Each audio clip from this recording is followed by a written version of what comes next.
Om Namo Bhagavate Vasudevaya. Om Namo Bhagavate Vasudevaya. Om Namo Bhagavate Vasudevaya. Narayanam Namaskritya Naram Chaiva Narottamam Devim Saraswatim Vyasam Tato Jayam Udirayet.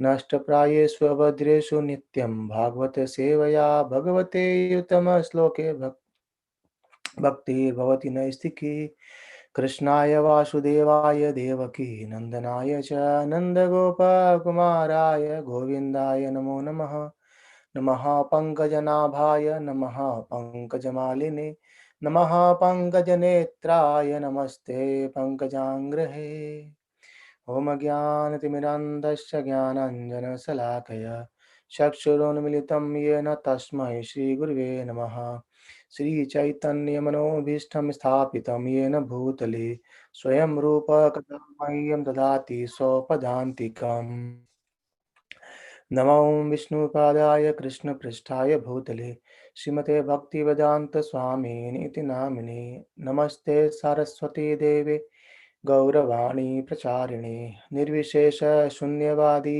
पाश्चात्य देशतारिणे जय श्री कृष्ण चैतन्य प्रभु नित्यानंद श्री अद्वैत गदाधर श्रीवासादि गौर भक्त वृंद हरे Krishna Krishna Krishna Hare Hare Hare Ram Ram Ram Hare Hare. Hare Krishna everyone and welcome you all. Okay, I think you can hear me properly, right? Okay, so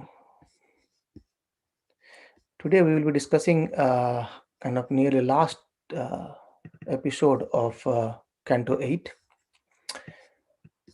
We have been discussing about a great devotee, Bali Maharaj, and how Lord appeared as a Vamanandev, as a dwarf, and then he begged 3 steps of land from Bali Maharaj, and then Bali Maharaj surrender everything. Bali Maharaj, he has given up everything to Lord Hari, despite of his spiritual master Sukracharya denying him to take away his vow or take away his words, but still he gave everything to Lord. And then we discussed how at the end he could not give the 3 steps. Lord could take everything, the whole 14 universe planetary system in just 2 steps, and there was no place for him to keep the 3rd step. And then when it was there, then he asked, where shall I keep it? And then he asked Varuna, uh, sorry, then he was being actually captured by uh, Nagapash. And then after that, Lord Brahma appeared, and then he said, he is not worthy of getting kind of punishment more, because he has already been given everything to you, and you are satisfied by just little thing. Why are you humiliating anymore to him? So please bless him, shower your mercy to him, and don't humiliate anymore, or don't make him anymore suffer, isn't it? And then today we'll continue from there. And where when Brahma says that he doesn't need any more suffering, please excuse me, forgive him, shower your mercy to him, and he has sufficiently been punished, isn't it? And then Vaman said that a wealthy person becomes very proud, and my Lord, dear Lord Brahma, because of material opulences, a foolish person becomes dull-witted and mad, and thus he had no respect for anyone within this 3 world, and defies even my authority. And to such a person, I show special favor by first taking away all his possessions. So Krishna, when he wants to give mercy, he takes away all his possessions. And devotee explains in a way that when in this material world, when we have so much money or opulences, the surroundings people, they are more attracted toward us than they are everything nearby us as well, and they praise us, they give respect to us, just not because of the person, it's because of the money the person have. And uh, and when Lord wants to do it, he takes away the money first, so that the the people who are actually associated with the person just because of money, they go away from him, isn't it? So if a person says no money, then,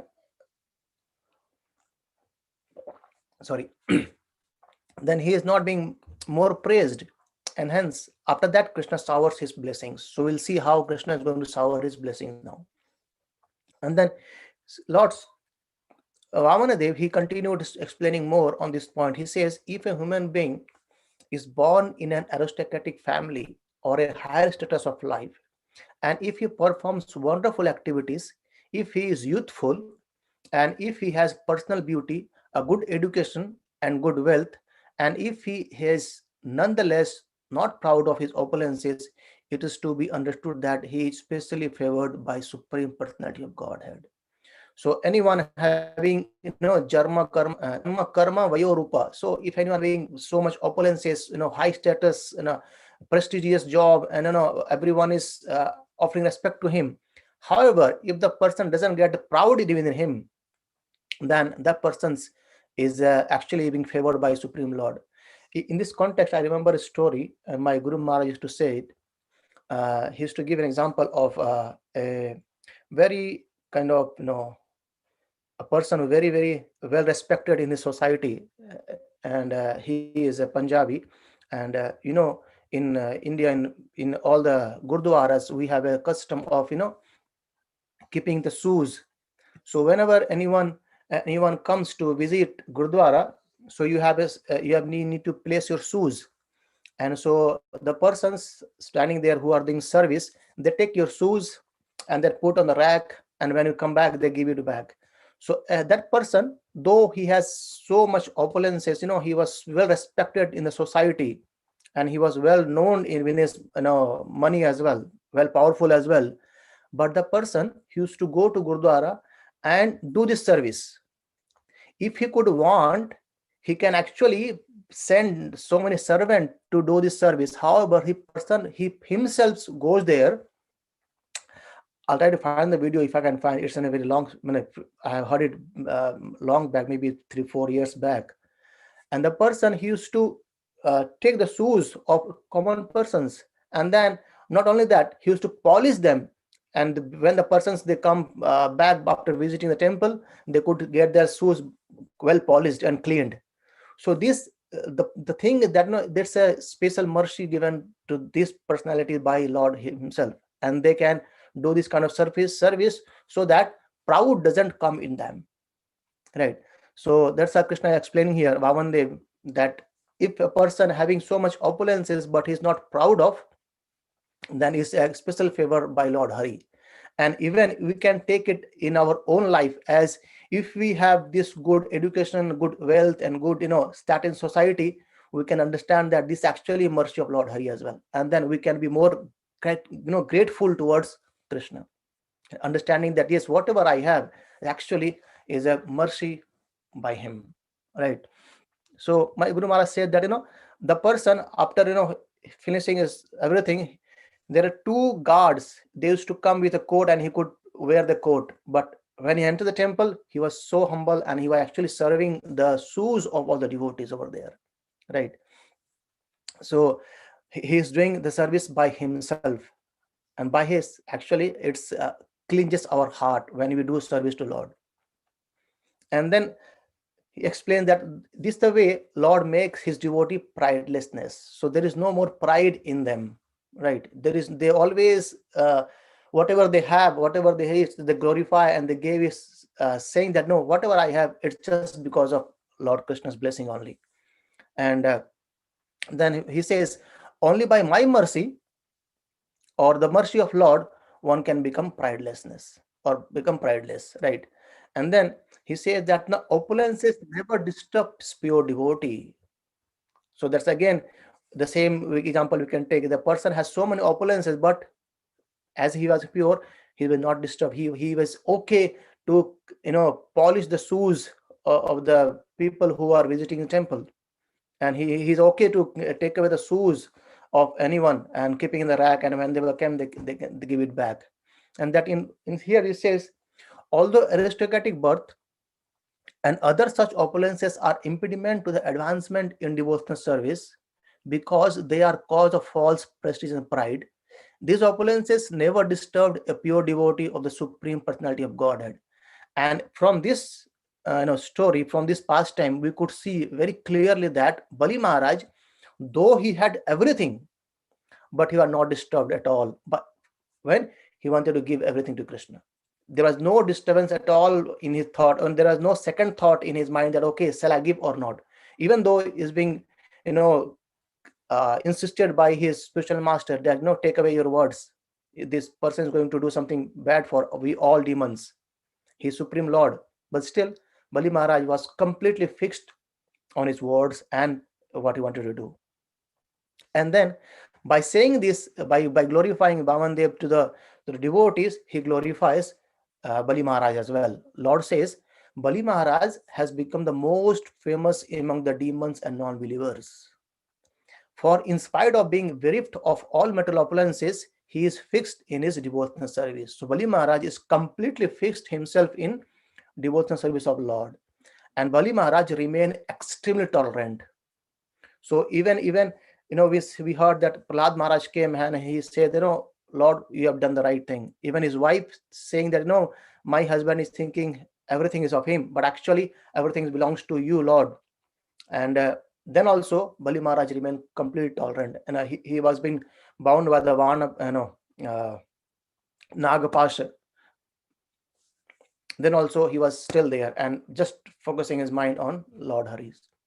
And although he says that although bereft of all his riches, fallen from his original position, and defeated and arrested by his enemies, rebuked, still, and even also he was deserted by his relatives and friends, although suffering all the pain, being bound, and although being rebuked and cursed by his spiritual master, Bali Maharaj, being fixed in his vow, did not give up his truthfulness.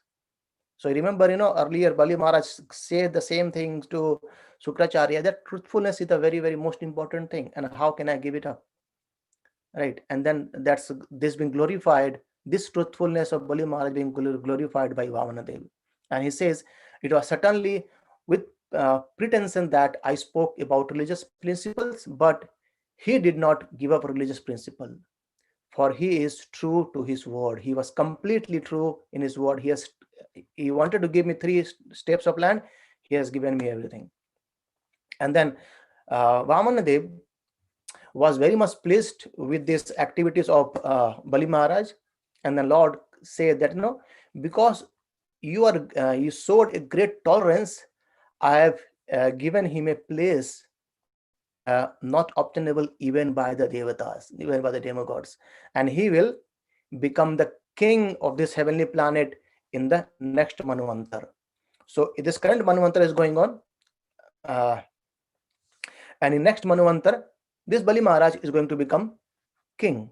So in 8th Manvantara, Bali Maharaj will become the king, will become the Indra. So we understood that, in every Manvantar, there is a Indra as well, and the post of Indra will be Bali Maharaj in next Manvantara. And he says, however, right now, you should go and live in Sutala planet, the lower planet, and you shall live in the planet which used to be made by Vishwakarma, and according to my order. Lord is saying that now I will make that Sutaloka very opulent. It will be made by Vishwakarma himself, and I'll order him to make it. And also even heavenly kingdom are also being made by Vishwakarma. Earlier we understood. So the same Vishwakarma will actually make the Sutala planet for you all. And and also that Sutaloka will be protected by me. And because I will be protecting that Sutaloka, it will be free from all mental and bodily miseries. Any fatigue, dizziness, or dizziness or defeat, nothing will be there. Nothing will disturbance you. And Bali Maharaj, you may now you may now go and live there very peacefully. And Lord says that, I'll personally become the doorkeeper there. Just imagine, Lord was captivated by the devotion of Bali Maharaj, and he is okay to become uh, doorkeeper of Bali Maharaj planet. Just imagine, right? And then even he said, then there is no demoniac nature can influence you, though you are living in a society of demons, but still nothing can influence you. And he says, I shall always with you, and you can see me all the time. I'll give you all protection in all respects, and along with, I'll give my association to you. So that is the most important thing what a person can get. So just imagine, Bali Maharaj had everything at one point of time in a material way. He gave up that material thing, everything, to Lord Vamanadev. Now he has received something more special than that. He received a planet that's being created by Vishwakarma. Lord is with him all the time. And even it's being said, it's very much difficult for the Devatas and also for the Brahma also to see Lord every time. And now Lord Bhavanadev is willing to give his association to Bali Maharaj. And then by instructing them, uh, this heavenly kingdom is being given back to Indra. And he again said that, in next Manvantara you will become the Indra. So that is how we end chapter 22. And chapter 23, we'll discuss about how these demigods regain the heavenly planet. And then Bali Maharaj, with folded hands, Bali Maharaj started crying. Actually, he was crying. The tears were flowing from his eyes, just because of great devotion, and because he was a great devotee as well. And he says, what a wonderful effect there is in even attempting to offer respectful obeisances unto you. He's saying, I wanted to offer my obeisances unto you, but I haven't done it yet. Just I was thinking to make obeisances to you, and just an attempt can give us a wonderful effect. So the causeless mercy you have shown to me, a fallen demon, was never achieved even by any devatas or the leaders of the various planets. So what the mercy you have given to me, that's how Bali Maharaj is glorifying Lord Vamanadev with full of tears in his eyes and with great devotion. And Bali Maharaj then actually offered his obeisances for the first time to the Supreme Personality of Godhead, Hari. A devotee explaining here that, earlier he wanted to offer obeisances, but he could not do because he was a king of demons, and that might go in the other way around. That's why he was just thinking in his heart, how can I offer uh, obeisances to Lord Hari?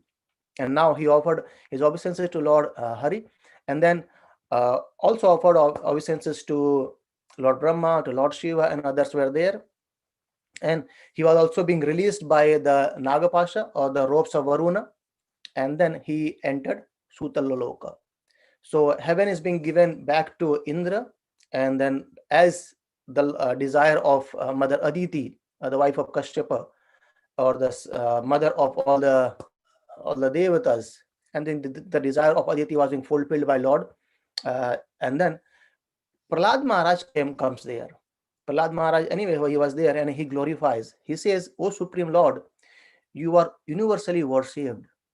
And yet, although you are such a great personality, you have kindly promised to protect us, the demons. So just now, in previous chapter, Lord promised that, I will protect you, and there is no demonic nature can attack you, or there is no misery, there is no disturbances for you all, right? So, and I will become your doorkeeper as well. That's how protection given by Lord Vamandev to Bali Maharaj. And then that's why Prahlad Maharaj is glorifying to Lord. And he says, I think that such kindness has never been achieved even by Lord Brahma and Lord Shiva. And what to speak, even this kind of fortune is not being achieved by goddesses of fortune, Mother Lakshmi. This is basically this is Prahlad Maharaj glorifying more towards Lord, that you have been so merciful to we demons, though we are always in a demonic mood. And what to speak about other common people? The mercy you have given to us is uncomparable because that's not being achieved by even by Mother Lakshmi. And then Lord Brahma also worships your lotus feet. Though Lord Brahma is a devotee and he worships a lotus feet, however, we the demons, we are from family of demons, and we have uh, how could we receive this mercy? How was it possible? And then Prahlad Maharaj is saying it's only possible. I'm sorry.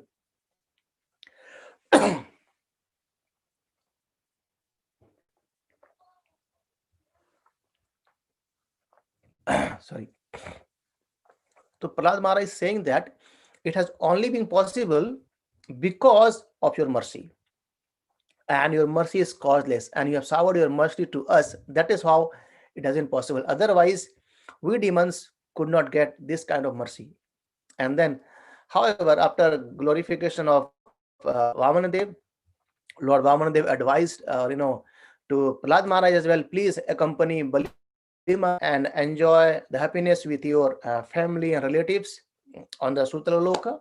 And you shall be able to see me there in my usual feature, 400 form, within a council disc, club, and lotus in my hand. So Krishna assured him again that, I will be there with you all. You can see me in my personal form. And because of your transcendental bliss, due to always personally seeing me, you will have no further bondage of fruit activities. So all the karmic reactions will be burned out just by seeing me, and I will be there with you all the time. And then Lord asked Sukracharya that is there any fault in the sacrifice, and if so, please tell, so that it can be nullified in the presence of all brahmanas here. So there were so many qualified brahmanas doing sacrifice. We understood that it was sacrifice being conducted, and where Lord Vamanadev came, and we see the whole pastime. So he said, is there any fault in the sacrifice? And then Sukracharya glorified Lord again now. He says, my dear Lord, you are the enjoyer and lawgiver in all performances of sacrifices. And you are also called as Yajna Purusha, and the person to whom all sacrifices are being offered. And you are here. And if one has fully satisfied you, where there is a chance of discrepancies, where there is chance of fault in his performance of sacrifice. So as you are personally present here, there is no fault, and the sacrifice is actually being kind of very auspicious because you are personally here. And he says there may be discrepancies in pronouncing the mantras or observing any regulatory principles, and moreover, there may be discrepancies in regards of time, place, and circumstances, and paraphernalia and other things. However, but my dear Lord, your holy name is chanted, everything becomes faultless.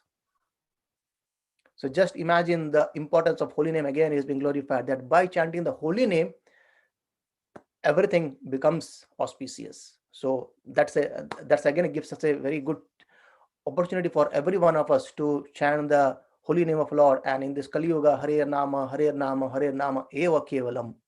So just chanting the holy name of Lord, we can actually invite auspicious in our, wherever we are, in our house, in our body, wherever we go, we can invite this auspiciousness towards ourselves by chanting the holy name of Lord Hari. And then hence sacrifice being completed as Lord was there, and then Indra was given back his kingdom. He was reinstated in his own position, and then all other like Lord Brahma and Shiva who were there, they chanted the glories of Lord, and they all went back to their respective planets. And then Sukadev Goswami conclude this chapter 23 saying that those who hear about this are certainly freed from all results of sinful activity. So just imagine these pastimes of Lord Vamana Dev and Bali Maharaj, conversation and associations are so glorious that by hearing, we get results of sinful, we can free from the sinful activities, or I mean, results of sinful activities, right? And then he says that if one hears about the uncommon activities of Supreme Lord in his various incarnation, he is certainly elevated to the higher planetary system, or even back to Godhead, back to home.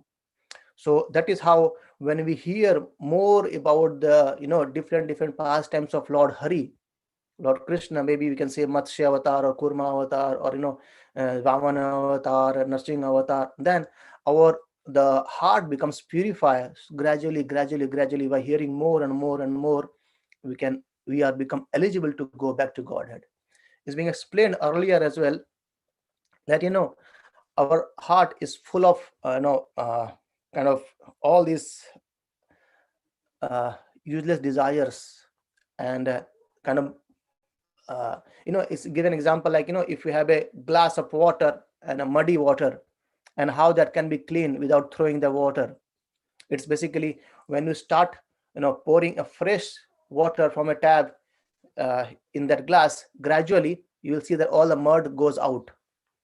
So gradually you can see the glass becomes very cleaner water as well. In the similar way, uh, the all the desires which you have, the material desires which actually binds us in this material world, can be cleaned up when we hear Shravana about Lord Hari, and then speaking about Lord Hari, doing kirtan. So Shravana kirtan is very important in our life. And just by hearing this pastimes of Lord again and again and again and again, these are all kind of transcendental. It never becomes boredom. So as many times you want to hear, you can hear this same pastime again and again, and I can assure you, still you will release something extraordinary from these pastimes of Lord Hari. And because they are all always fresh, and they have the potency to uh, make us go back to Godhead, to Lord's abode, right? And then in last chapter, this 24th chapter, Parishit Maharaj, he says that no, I have a desire to hear about the fish incarnation of Lord, that is Matsya avatar. So I want to hear about this Matsya avatar. So, and why did Lord took this form, and what the purpose of this? So it's not very glorious, uh, kind of uh, aquatic, and it's a pain as well. So why did Lord take this out of Matsya? So kindly explain this to us.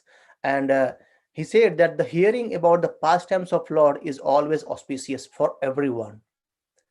Right. So any pastimes of Lord, anyone, maybe Krishna's playing in the Vrindavan, or the Matsya avatar, or Kurma avatar, or Narsingh avatar. Every avatar of Lord's pastimes becomes auspicious to everyone.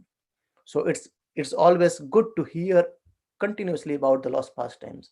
And by asking these questions to Sukadeva Goswami, he requested. Then Sukadeva Goswami said, "Okay, I'll actually explain it." He said, very nice verse. He comes. He says that O king, for the sake of protecting the cows, the brahmanas, the demigods, the devata, the devotees, the Vedic literature, religious principles, and the principles to fulfill the purpose of life, the Supreme Personality of Godhead accepts the forms of incarnations. So Krishna takes different incarnations just for the sake of protecting cows, the brahmana, the devotee, the devatas, the literature as well, and religious principle as well, right? And then he says that, like the air passing through different types of atmosphere, the Supreme Lord, although appearing sometimes as a human, sometimes as a lower animal, is always transcendental. So nothing is wrong in his incarnation, right? And because he is above the material modes of nature, he is always unaffected and by these higher and lower forms. So by saying this, he started saying that once what happened, Lord Brahma's day was actually going to end, and he felt a bit sleepy, and he desired to lie down. And when he desired to lie down, a demon named Hayagriva, he stole the Vedic knowledge, which were actually emanating from this mouth of Lord Brahma. Hayagriva stole it, and as he stole, so Lord assumed the form of fish and saved the Vedas by killing the demon Hayagriva. So Hayagriva demon who actually stole this Vedas, and he was going in the ocean, and Krishna, he appeared as a form of fish, Matsya avatar, and he killed this demon. And just not demon killing, he also had nice pastime as well. He said, during Chakshusha Manavantar in previous millennium, there was a great king named Satyavrata. So this Satyavrata, we will see, this Satyavrata is, in the previous millennium, is now he is Manu. So he says the Satyavrata, who was a great devotee of Supreme Lord. So Satyavrata used to perform austerities by subsisting only on water. And in this present millennium, the king Satyavrata has become the son of Vivaswan, or Vaivashvata, or Shraddha we discussed earlier, and he got the post of Manu. So one day what happened, he was actually doing performing his austerities by offering water on the bank of river Kartamala. So a small fish appeared in his hand. So we should take water in our hand and then pour in again on the river as an offering, right? So a small fish appeared in his hand, and then as soon as he could see the fish, he actually threw it back into the river. However, the fish, he said, why are you throwing me back in this water of river? And where there are so many other aquatics who can kill me, I'm very small, and I'm afraid of them, and you are a great king, so please save me. And by hearing this, the king brought the fish to his residence. And one night he could see that the fish grew so much that he could not move his body in the water pot. So the king brought the fish and put in a water pot. Even as we saw in our home, we sometimes would have, and then the fish says again that please provide some bigger place for me to live, and I can't move anymore here in this place. And the king took out the fish and put into another pot, and the bigger one. And the similar way, it goes bigger and bigger and bigger all the time. And then king took the fish to throw on ocean. And when he was going to throw on ocean, the fish said again that there are so many powerful and dangerous sharks in the ocean, they will eat me, and therefore please do not throw me there. And Satyavrata, he was bewildered, and then he asked, please tell me, who are you? And I've never seen such a gigantic aquatic. And he started praising as if you are Supreme Lord Hari. And he says, you are inexhaustible Supreme Personality of God Narayana, or Sri Hari. And then by the prayers of Satyavrata, Lord responded, yes, O king, you can subdue your enemies. On the seventh day from today, the three worlds, Bhu, Bhuvar, and Swaha, they will all merge in water of individuation. So it's like end of Brahma's day, so everything goes back in water. And then when the three worlds merge in the water, a large boat will be sent by me, will appear before you. So, and what you do, so in that large boat, you collect so many types of herbs and seeds and load them in the great boat. Also, the great boat, you will be accompanying with the great 7 rishis, and also you can board onto that boat. And then without any difficulty, you will easily travel with this all companies of these great sages on the ocean of individuation. And only illuminating being the influence of the great rishis. So only the great rishi will illuminate, other you can't be anything over there. And then I will personally come there again, and I will pull the boat with you all and the rishis, so until the night of the Brahma is over.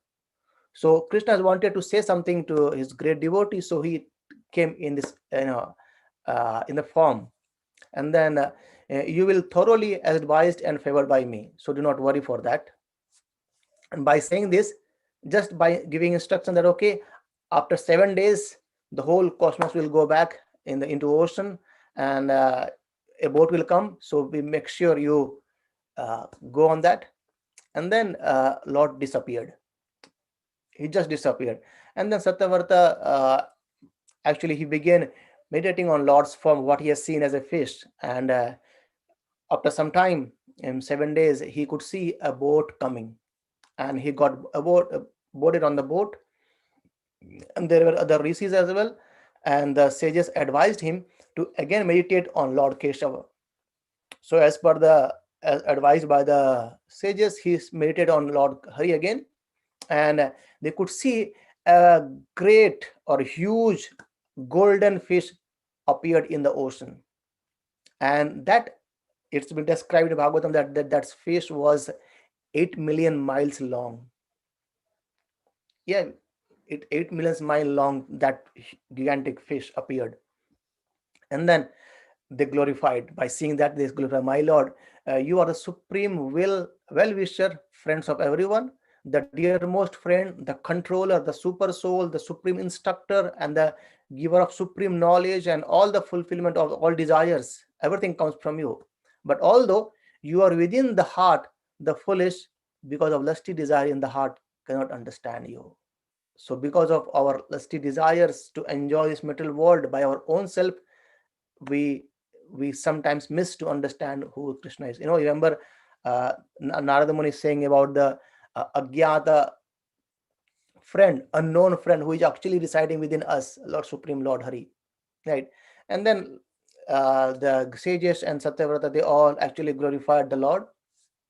And then Lord instructed all of them about the absolute truth. So all the sages were actually, they are hearing about the absolute truth from this incarnation as a fish of Matsya Avatar. And he explained about the Sankhya Yoga, Bhakti Yoga, along with all the Puranas also.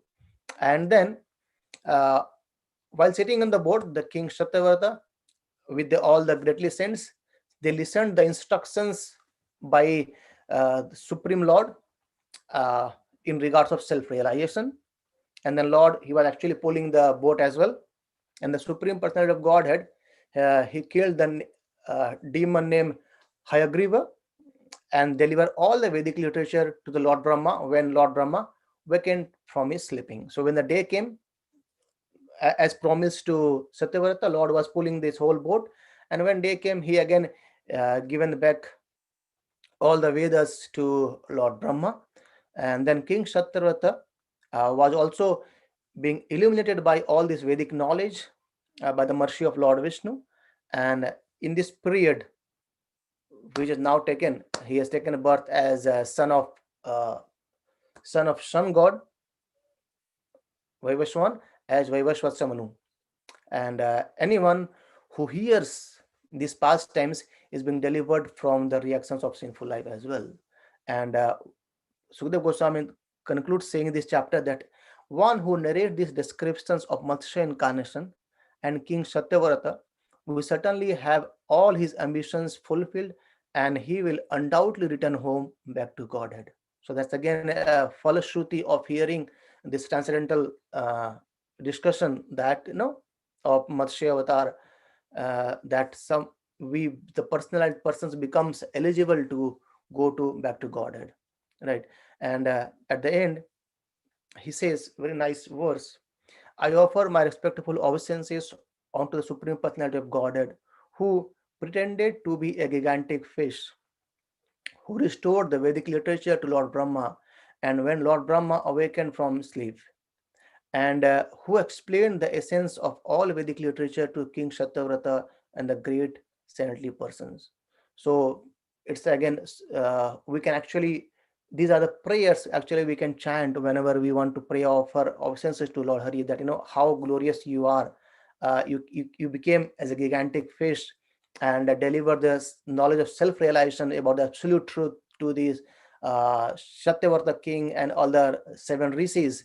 And also you give this Vedic literature back to Lord Brahma.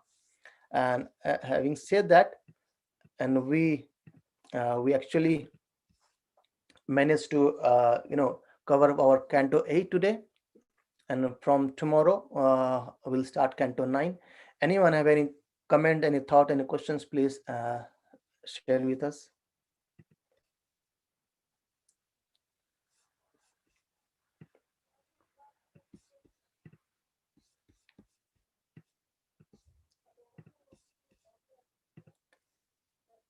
Can you unmute yourself, anyone?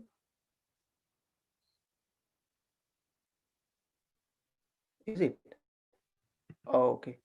Now try, please. I don't know what happened. Yes. Okay. Prabhu, one question. Like when you said when Balidev he was elevated to a position of Indra, and we all know, like, Indra is always like, completely what do you say, mesmerized by the opulences around him and all that, and he is always been showcased as a sort of very, not an evil, but I would say materialistic character. Why would Lord actually choose to make him Indra in the next life? Yeah, that's a good question. However, because in every Manvantar, there's a position of Indra as well, and Bali Maharaj was being very much qualified to become the position, and he wanted to rule the kingdom because he has already fought with Indra to get this kingdom. So Krishna wanted to fulfill his desire, and he has given the position of Indra as well to him. And these devatas, actually they become servant of Lord, and they are also great devotees, and by also they by serving Lord's duty also, because Indra is basically take care of all the rain and others, isn't it? So he is somehow other serving Lord in a sense as well. So Krishna wanted to engage him in his service too. Hare Krishna, Prabhuji. And is it Satyavrata and Manu, they both were same? So Satyavrata currently, I mean, right now who the Manu is, Vivaswata. So he is the Satyavrata in previous millennium. So maybe you can say, like, in previous life he was Satyavrata, and in this life he is Manu. Thank you.